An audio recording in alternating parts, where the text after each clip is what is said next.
Hey, what's good, my fellow masters? So, it's been a hot minute since I've done one of these CQ overviews. Seriously, the last time was around 2 years ago, I think. At any rate, time to start back up. This will be a walkthrough of sorts to go over the challenge quest of Valentine's 2025, the gimmicks involved, and possible approaches to beating it. The CQ will unlock after all of the event main quests have been completed, and for those that may still be making their way through part 1 of FGO's main story arc, access to the CQ does also require the completion of the Solomon Singularity. The rewards for the first clear of this Valentine's 2025 challenge quest is of course 1 crystallized lore, plus a cursed beast gallstone and an egg of truth. The CQ is titled The Desires of the Angel and the Devil, which will pit your team against 2 enemies, fellow Ataraxia characters Karen Hortensia, obviously the angel in this context, and some sort of obscure avenger that fancies himself all the world's evil named Angry Manju or something. Karen will have 3 HP break bars with pools of 152k for the first, nearly 187k for the second, and nearly 270k for the third. Her attribute is Earth and is lawful good as befitting an angel such as she.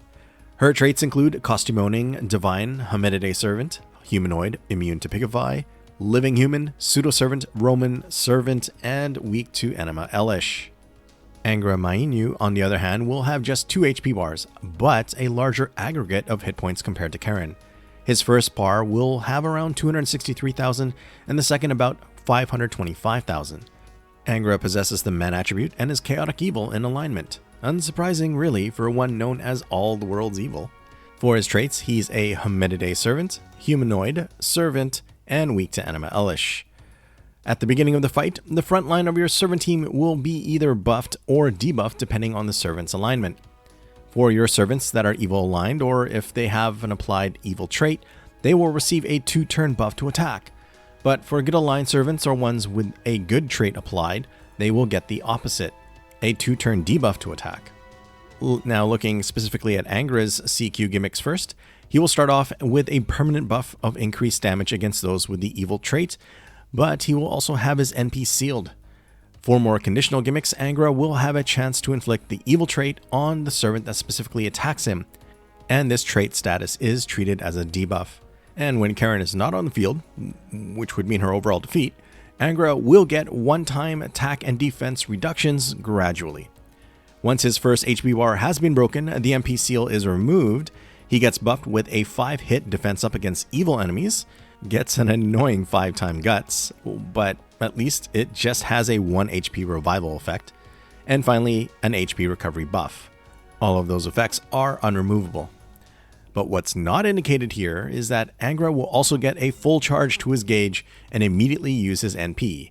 And this could really derail your run if not prepared accordingly, since it's pretty much a delayed instant kill for your entire front line, with guts being the only thing to keep your main DPS from dropping out.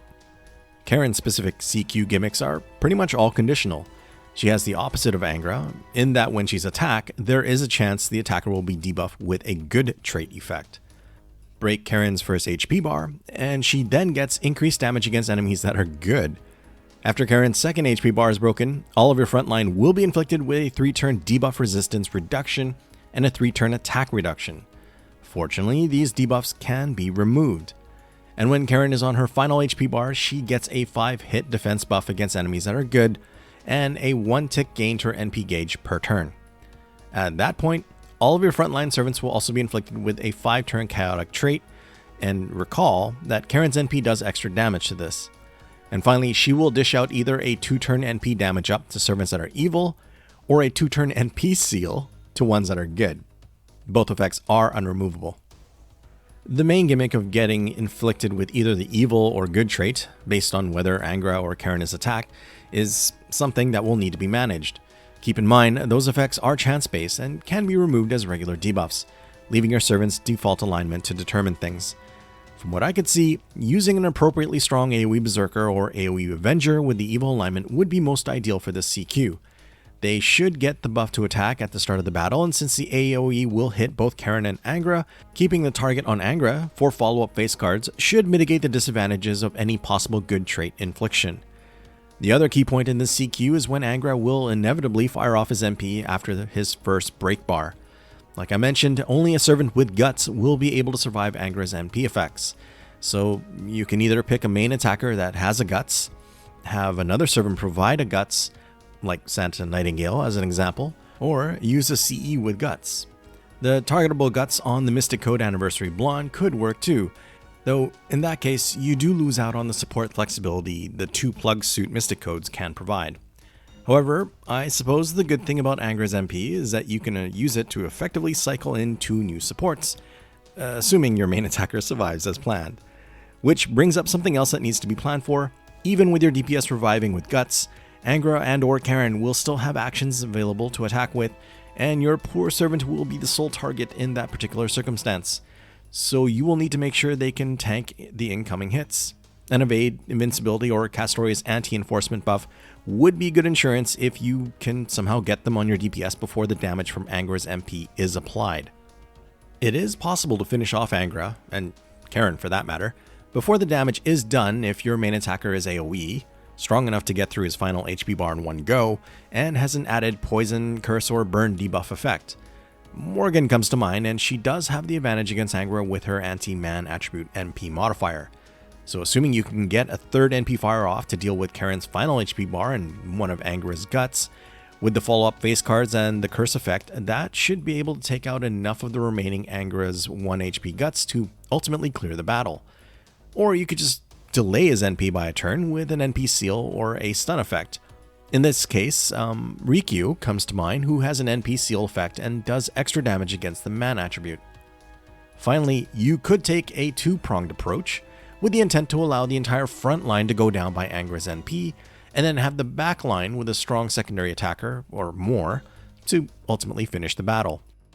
For those with smaller servant rosters, this may be the more viable option. Since this Valentine's event does not have a bonus damage CE, then a Black Rail or Heaven's Feel Craft Essence, if you have them, would be what I would use for my primary attacker.